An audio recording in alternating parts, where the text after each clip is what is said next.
Informativo WAP, el lugar de las noticias universitarias, docencia, investigación, cultura, deportes. Informativo WAP. Producción general Radio y TV WAP.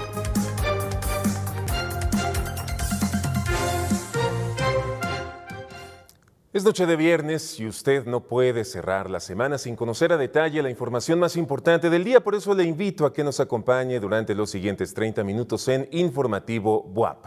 Mi nombre es Enrique Moctezuma Malacara y estas son las noticias. La BUAP invita al ciclo de conferencias Visibilización del Lupus. Katia Chazarreta, la primera astronauta mexicana en viajar al espacio, se presentó en el Teatro del Complejo Cultural Universitario. En la cultura, conozcamos la historia de Villa Flora, un inmueble ícono para los poblanos. ¿Quieres saber más? Quédate con nosotros en Informativo BUAP. Y antes de entrar de lleno con la información, los invitamos para que nos sigan a través de las diferentes plataformas, @TVBUAP en todas las redes sociales, canal 18.1 en TV abierta y 118 de Megacable. Comenzamos. La comunidad estudiantil de la Escuela de Artes Plásticas y Audiovisuales invita a los universitarios a su feria de stickers este 21 de agosto de 10 a 17 horas en el edificio ARPA 1. El acceso es sin costo. No se lo pierdan, ya que podrán conseguir una gran variedad de stickers, prints y más. Hoy es el Día Internacional para la Prevención de Incendios Forestales, donde se busca concientizar sobre las causas y medidas de prevención para evitar situaciones de riesgo, así como la destrucción de grandes ecosistemas. Con la nota de Jocabed Zúñiga, conoceremos más de este tema. Los incendios forestales son fenómenos donde el fuego se propaga sin control y provoca un gran daño ecológico en miles de hectáreas de terreno sobre la flora y fauna, la vida, así como la propiedad humana. Sus causas principales son la presencia del ser humano en las áreas forestales y el cambio climático. De acuerdo con el Programa de las Naciones Unidas para el Medio Ambiente, los incendios extremos podrían aumentar hasta un 14% para el 2030. Debido a sus grandes consecuencias, cada 18 de agosto se celebra mundialmente el Día de la Prevención de Incendios Forestales, con el fin de informar a toda la población sobre cómo evitarlos. Algunas de las recomendaciones que debemos de tener en cuenta son no arrojar fósforos, colillas de cigarro o elementos inflamables en el suelo, evitar hacer fogatas en temporada de riesgo, siempre recoger la basura y en caso de ver un incendio, avisar inmediatamente a las autoridades. El riesgo de estos incendios forestales reside en su propagación fuera de su fuente original, su potencial para cambiar inesperadamente de dirección, además de la capacidad de saltar obstáculos como ríos y rutas. Es por esto que llevar a cabo los consejos mencionados ayudará a salvar miles de vidas y ecosistemas. Para Informativo BUAP, Jocabed Zúñiga. La Dirección de Acompañamiento Universitario de la UAP invita a la comunidad al ciclo de conferencias Visibilización del Lupus, malo para la función y malo para la vida, los días 30 y 31 de agosto de 9 a 12 horas en el auditorio de posgrado de la Facultad de Medicina. Algunas de las conferencias son la comunicación médico-paciente clave en el diagnóstico oportuno de las personas con lupus o lupus, ediciones y estrés. Están cordialmente invitados. El helio es un elemento químico que hasta la segunda mitad del siglo XVIII era desconocido. Su descubrimiento se dio gracias a dos astrónomos al observar un fenómeno en el cielo y actualmente su uso en diversos campos es de gran relevancia. Nuestro compañero José Tlachi nos platica más de este tema. En esta fecha, hace 155 años, el helio fue descubierto, un elemento de gran importancia que tiene aplicaciones en diversas áreas como la ciencia, la industria aeroespacial, el comercio, entre otras. El 18 de agosto de 1868, mientras observaba un eclipse de sol en la India, Pierre-Jules César Janssen, astrónomo francés, se dio cuenta de que había una línea amarilla en el espectro solar. Por su parte, el astrónomo inglés Norman Lockyer observó el mismo fenómeno meses después y determinó que esta línea, cuya longitud de onda era de 587,49 nanómetros, era provocada por un elemento en el Sol desconocido hasta ese momento, al cual Lockyer le llamó helio, derivado del griego helios, que significa sol. El helio es el segundo elemento más ligero y el segundo más abundante en el universo observable, después del hidrógeno, y constituye el 24% de la masa de los elementos presentes en nuestra galaxia. De acuerdo con información de la BBC, el helio se utiliza en la manutención de partes de satélites, limpieza de motores de cohetes y enfriamiento del oxígeno líquido e hidrógeno que alimentaba las naves espaciales Apolo. También es el medio de refrigeración para el gran colisionador de hadrones, en microscopios y en los imanes superconductores de las resonancias magnéticas. En la industria se usa para procesos de criogenia, además, debido a su baja densidad, se utiliza para el relleno de globos y dirigibles. Y con respecto al comercio, los lectores de códigos de barras de las cajas de supermercados y tiendas están compuestos de helio y neón. La misma BBC dio a conocer que recientemente se encontró una gran reserva de helio en Tanzania. Sin embargo, las reservas globales se agotan, por la que su preservación es un tema de gran importancia a tratar. En cámara, Jesús Ramírez. Para Informativo WAP, José Tlachi. Katia Echazarreta llenó el teatro del Complejo Cultural Universitario con cientos de personas emocionadas por escuchar su experiencia siendo la primera astronauta mexicana en viajar al espacio. Nuestra compañera Mara Pérez estuvo presente y nos cuenta los detalles. Katia Echazarreta, primera mujer astronauta mexicana, se presentó en el Teatro del Complejo Cultural Universitario como parte del conversatorio Conectando Mentes al lado de la secretaria de Economía, Olivia Salomón. El evento inició con la celebración y entrega de reconocimientos a niñas adolescentes de 12 a 17 años que participaron en el curso de verano de habilidades STEM. El curso fue rápido, pero las bases y el empoderamiento durará para siempre. Ustedes también inspiran, ustedes serán líderes. Katia, quien es ingeniera eléctrica, divulgadora científica y astronauta, compartió la historia de su trayectoria por la National Aeronautics and Space Administration, por sus siglas NASA. Así que así comienza esta historia. Yo soy una niña de 7 años que dice, yo quiero viajar al espacio. Yo era la primera persona en toda esta historia de generaciones y generaciones y generaciones de mi familia que iba a tener la oportunidad de pelear por un sueño así. Y así es como yo logré entrar a la NASA como estudiante. Era un trabajo de 10 semanas. Pero yo, al llegar, dije, no. Yo no estoy aquí nada más para quedarme 10 semanas. En junio de 2022, su sueño de dar vida a una nave espacial se cumplió en la misión Blue Origin Mission NS-21 en el cohete suborbital New Shepard, al lado de 5 tripulantes. En el 2022 me seleccionan a mí, porque yo ya tenía todo lo necesario para lograrlo. Que como la primera mujer mexicana en lograr algo así, sí, yo iba a vivir esta experiencia. Sí, yo iba a viajar al espacio, pero esta experiencia ya no es mía. Esta experiencia ahora es de todos los mexicanos, especialmente a todas esas mexicanas que han escuchado las palabras, eso no es para ti. Chicas, ustedes fueron parte del programa STEM. ¿Cómo se sienten de haber participado en un programa tan importante? Yo me sentí afortunada de poder participar en este programa tan innovador y una oportunidad para las mujeres de México. Inspirada porque sé que puedo lograr mis metas. Yo me sentí muy motivada a seguir mis sueños y ella, la verdad, la admiro muchísimo. Actualmente, Katia Echazarreta trabaja para consolidar una reforma constitucional para impulsar la industria espacial en México y continúa inspirando a más jóvenes para que sus sueños traspasen los límites terrestres. Y así es como termina este conversatorio en un ambiente lleno de personas inspiradas por la vida del astronauta mexicana. Jesús Ramírez, tras de cámara, para Informativo WAP, Mara Jimena Pérez. Siempre ha existido un estigma que ha asociado a la surdera con connotaciones negativas, de mala suerte o de mala salud. debido a su condición minoritaria. Sin embargo, la historia está marcada por algunos personajes con esta característica física. Vamos a la nota con María José Castillo.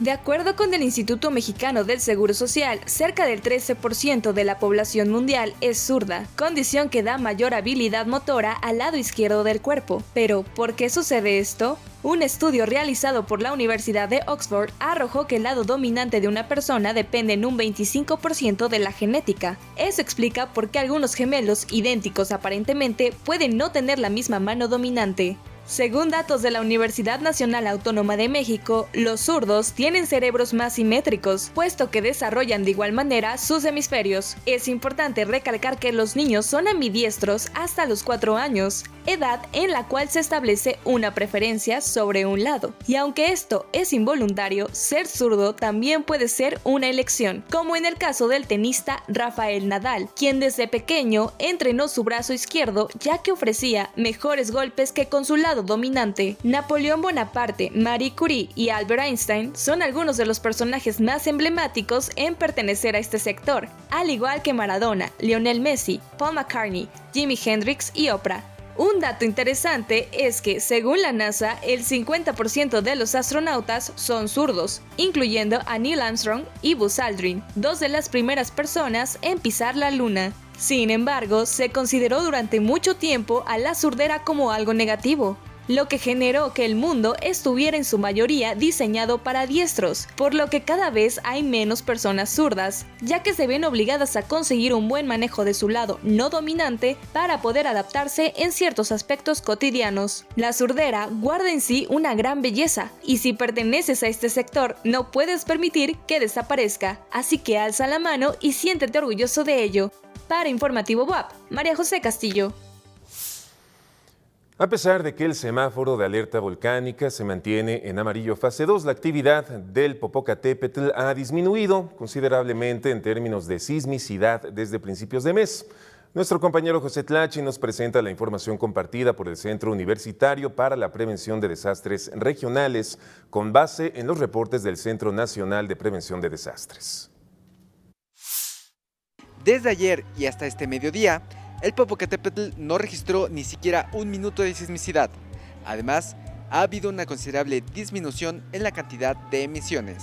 Esta mañana se observó una emisión constante de vapor de agua. En algunas ocasiones, el coloso arroja ciertas cantidades de ceniza hacia la parte poniente, debido a la dirección de los vientos que imperan en estos días. Seguramente zonas del Estado de México y quizá parte del Estado de Morelos estén percibiendo ligeras cantidades de ceniza. También se han registrado de lo que va del mes 14 explosiones, la mayoría de baja intensidad. En algunas ocasiones hubo o arrojó material incandescente, que no han sido como las explosiones que tuvimos en el mes de mayo. El investigador hizo la misma recomendación a la población de no acercarse al volcán, ni mucho menos subirse al cráter del mismo, aunque la actividad sea muy baja. Hemos visto que el Popo ha tenido explosiones súbitas, que en cualquier momento puede hacer este tipo de actividad. Mientras el volcán esté con esta actividad eruptiva, tengamos eso en cuenta, y cualquier situación que haya en términos de se disparen algunas variables que monitorea el CENAPRED, nosotros podemos dar esta información. Recuerden evitar consultar información de medios no oficiales y estar al pendientes de los reportes del CENAPRED y de la información compartida por el COPREDER. En cámara, Jesús Ramírez. Para Informativo WAP, José Tlachi. Como todos los viernes, nos acompaña Diego Picasso, nuestro compañero caricaturista y estudiante de la Facultad de Ciencias de la Comunicación, quien hoy nos presenta la película El talentoso señor Ripley, del director Anthony Minghella. Anthony Minghella fue un director británico que, aunque dejó este mundo a los 54 años de edad con una corta filmografía, alcanzó la inmortalidad gracias a 3 películas de notoria elegancia: El paciente inglés, Cold Mountain y la cinta de la que hablaremos hoy, El talentoso señor Ripley. Estrenada en 1999, El talentoso señor Ripley atraía de entrada por contar uno de los repartos más impresionantes que se recuerden de aquella década. En ella actúan Matt Damon, Jude Law, Janet Paltrow, Cate Blanchett y el ya legendario Philip Seymour Hoffman. Pero más allá de este ensamble actoral que vale por sí solo el pago por ver la cinta, resulta que nos encontramos con un oscuro, atractivo y tremendamente original relato, narrado con precisión, pasión y mesura por un Minghella, que solo demostraba el altísimo nivel que había desarrollado en su oficio. Lo que cuenta la película no es sencillo. Resulta que en la década de los 50, un chico con problemas económicos pero con gran talento para imitar a otras personas, es enviado debido a una confusión a traer de vuelta a Estados Unidos a un joven multimillonario que se está dando la gran vida en Italia. A partir de su encuentro se desatarán una serie de pasiones que provocarán terribles y sorpresivos sucesos para todos los involucrados. Es imposible dejar de mencionar que la película está basada en una novela de Patricia Highsmith, una de las grandes escritoras estadounidenses del género policíaco de todos los tiempos, además del talentoso señor Ripley, que dio pie a 4 novelas más del personaje escritas por Highsmith, quien por cierto es la escritora de Strangers on a Train, la cual fue llevada al cine nada más y nada menos que por Alfred Hitchcock. También es la autora de Carol, una de sus novelas que fue adaptada a la pantalla grande, curiosamente con Cate Blanchett como protagonista.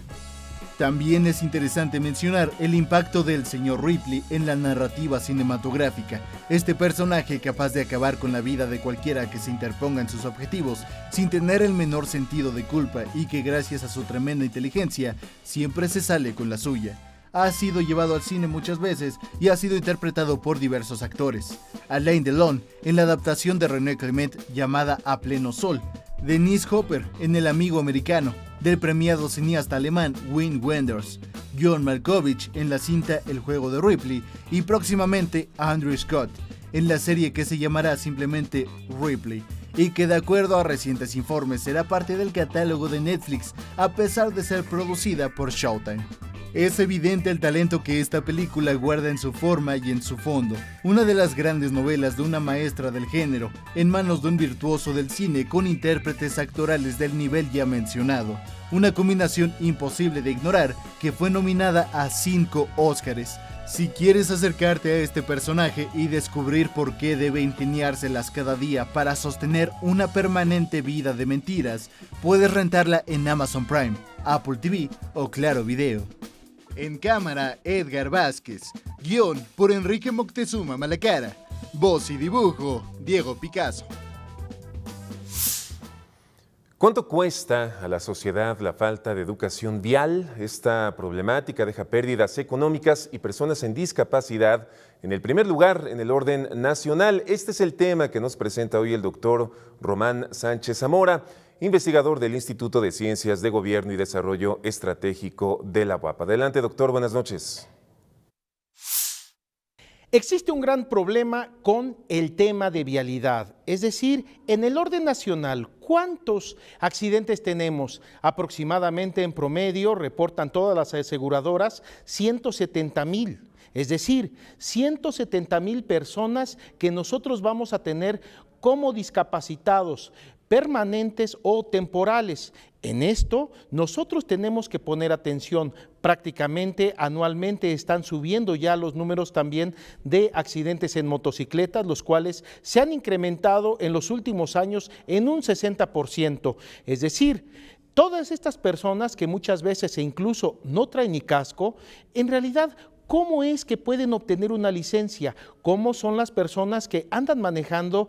Si bien tienen una licencia, pero no hay una prueba de manejo, es decir, saben exactamente las señaléticas viales, saben exactamente cómo dar una vuelta, saben exactamente cuáles son las condiciones que se tienen en las carreteras, es decir, primero es el peatón, después es el ciclista, el motociclista, los vehículos, y esa es la orden de prioridad, pero también existe otra cosa, el transporte público debe de ser eficiente, debe de ser seguro, debe ser puntual. ¿Por qué? Precisamente porque vivimos en un país en donde se privilegia el transporte privado. Tiene que ser el transporte público lo suficientemente eficiente para que bajen, no nada más las emisiones de contaminantes, sino que también baje todos los vehículos vehículos que en este momento están ocasionando 170,000 accidentes viales. Y si nosotros lo revisamos ya desde un punto de vista prácticamente de gastos hacia el médico, nosotros veremos que las personas que tienen un accidente vial, si tienen un seguro, van a gastar aproximadamente de 4,000 a 12,000 pesos. Y si no lo tienen, son operaciones que van de los 120,000 hasta los 450,000 pesos. Y sobre todo, tienen que preparar la economía familiar para todo esto. ¿Cuáles son las políticas de gobierno que se establecen para esto? No existen. Por tanto, se tienen que hacer, recomendar y establecer pruebas de manejo absolutamente para todos, pero esto no tiene que implicar incluso un precio más o que esto tenga que licitarse y no se sepa nada de esto. Es decir, sí prueba de manejo, pero tiene que ser también transparente, tiene que estar acompañado de la rendición de cuentas. Y con esto quizá nosotros reduzcamos para el primer año el 10% y nosotros lleguemos a niveles de 20,000 accidentes, que esto sucede en poblaciones netamente desarrolladas. Muchísimas gracias. En más noticias, Rusia y China están realizando ejercicios en el Océano Pacífico. Vamos a nuestras notas internacionales.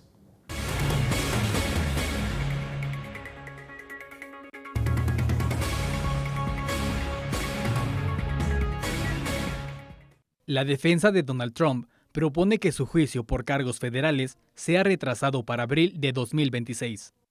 Los abogados del exmandatario estadounidense hicieron la propuesta sugiriendo una fecha muy posterior a los comicios presidenciales del próximo año, argumentando que les tomará meses procesar los documentos del caso. El fiscal Jack Smith está presionado para que el juicio comience el 2 de enero de 2024. La jueza fijará la fecha definitiva el próximo 28 de agosto. Este jueves, Corea del Norte fue acusada en el Consejo de Seguridad Nacional de la ONU de perpetrar violaciones de los derechos humanos de su población, para seguir con su programa de armamento nuclear y balístico.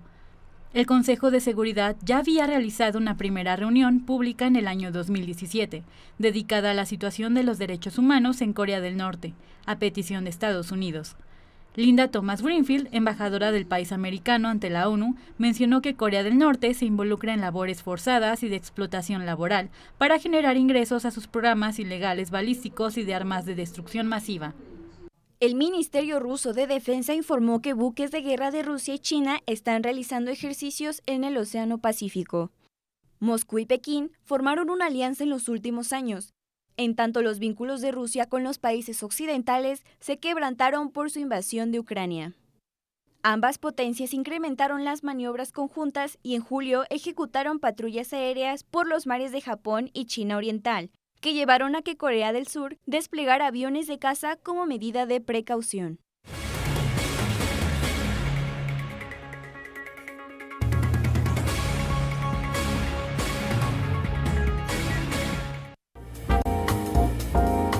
Informativo BOAB, Cultura. Roxana Marcela Ochoa León, hija del ingeniero Fructuosa Agustín Ochoa Calderón y nieta del doctor Agustín Ochoa Amarillas, nos comparte algunos datos de un inmueble ícono para los poblanos, Villaflora. Vamos a la historia con nuestro periodista cultural Carlos Maceda. Buenas noches, Enrique. El Museo Amparo invita al curso de Introducción al Arte Mexicano impartido por el doctor Aban Flores Morán. Las sesiones son los martes de agosto a septiembre de 10 a 14 horas. Informes e inscripciones en www.museoamparo.com o en la taquilla del museo. Actualmente, en la esquina de la 2 Oriente y Boulevard 5 de Mayo, es ocupado por un restaurante y un estacionamiento. Pero hace tiempo fue una importante finca construida a la orilla del río de San Francisco. Vamos a los detalles. La antigua casa conocida como Villaflora debe su nombre al doctor Agustín Ochoa Amarillas, primer propietario de la familia, quien en honor a su madre Florencia Amarillas la llamó de este modo. Villaflora se le da el nombre por el nombre que tenía la bisabuela, o sea, la mamá de mi abuelito, doña Florencia, Amarillas, y a raíz de eso es que se le da ese nombre porque era la adoración de mi abuelito y de mi tío abuelo, don Tomás Ochoa Amarillas también.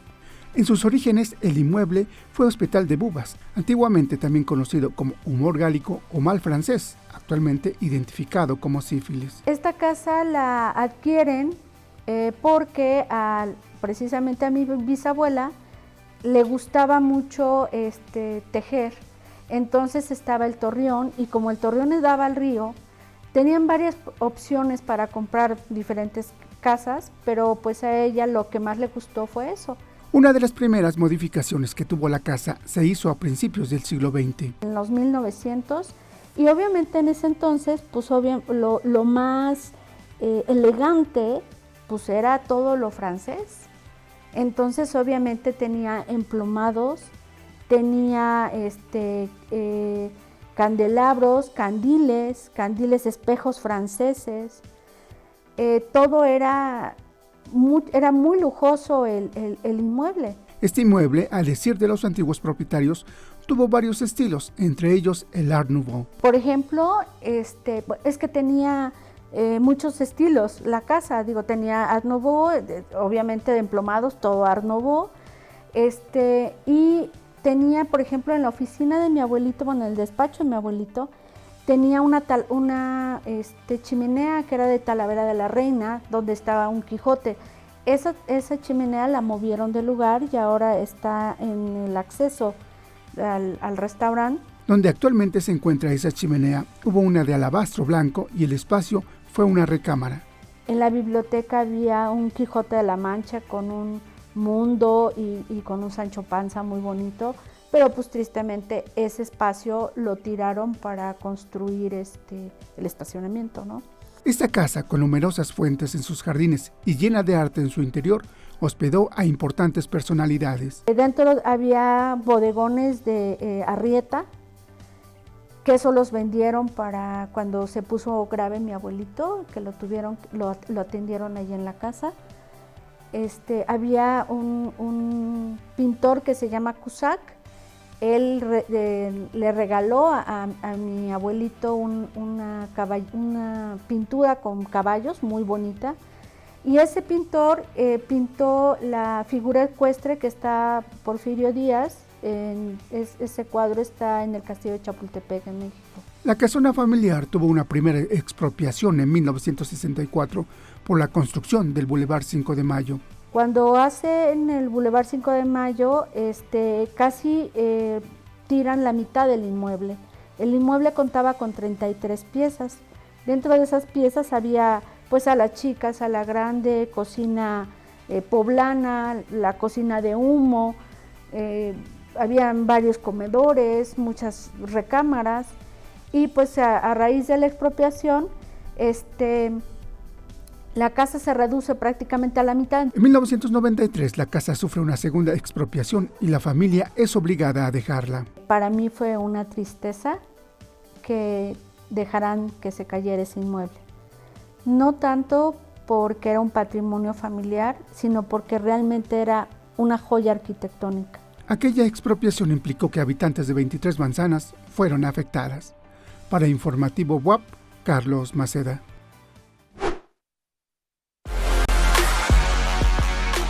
Informativo WAP, Deportes. Llegamos al momento de presentar la información deportiva y como cada viernes nos acompaña Dani Silva, quien nos informa sobre una invitación a las visorías para participar en diferentes disciplinas deportivas y nos presenta un reportaje sobre el gimnasio universitario. Adelante, Dani. Enrique, buenas noches. Así es, tú puedes ser parte del equipo. Asiste al campo de pruebas y forma parte de la manada y conforma las preselecciones universitarias. La cita es del 28 al 31 de agosto en el Complejo Deportivo y de Alto Rendimiento en la zona deportiva de Ciudad Universitaria. Algunas de las disciplinas que están disponibles para que formen parte de ellas son boxeo, esgrima, escalada deportiva, tiro con arco, ajedrez, atletismo, judo, béisbol, entre muchas disciplinas. Si quieres saber más y cuáles son los otros deportes, los horarios, entrenadores y sedes, consulta la página www.didecufi.wap.mx. Y siguiendo con la información deportiva de hoy, ¿conoces el gimnasio de aparatos y usos múltiples? Chicos de nuevo ingreso y miembros de la comunidad WAP, anímense a conocerlo y formar parte de él. Nuestro compañero Diego Escalona nos tiene todos los detalles.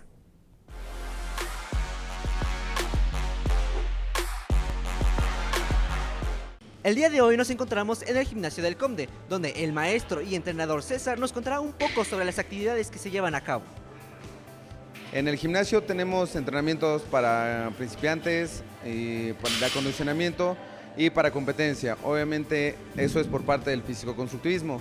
Por parte del levantamiento de pesas tenemos para alumnos que están empezando a competir y para obviamente seleccionados tanto del estado como de la universidad. El entrenador comenta que para llevar a cabo la disciplina del físico-constructivismo, el gimnasio de aparatos y usos múltiples cuenta con aparatos de peso libre, peso integrado, elípticas y all tracks. El gimnasio está abierto al público en general y para todo aquel que quiera hacer condición física, con un costo por visita de 20 pesos. Dicha visita tiene una duración de 1 hora y cuarto con un límite de 35 personas por horario. El gimnasio está abierto de 7 de la mañana a 9 de la noche en horario corrido. Yo recomendaría estas instalaciones porque están completas, tenemos equipo, el equipo está completo prácticamente para todos los grupos musculares y porque por ejemplo para los estudiantes está muy accesible, está muy barato y podemos hacer uso de las instalaciones tanto de acá como de los campos que tenemos al lado. La activación y la condición física son parte crucial de nuestra vida y del gimnasio del Comde lo saben, así que anímense a practicar en estas instalaciones, sea parte o no de la comunidad WAP. En cámara, John Wright, para Informativo WAP, Diego Escalona.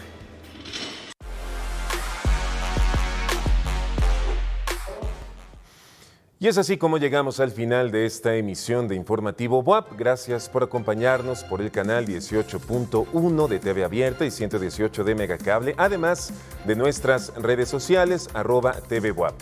Desde cualquier lugar del mundo, a través de radio y tv.wap.mx o por la app Radio y TV WAP. Ya tiene usted la información ahora a disfrutar el fin de semana. Buenas noches.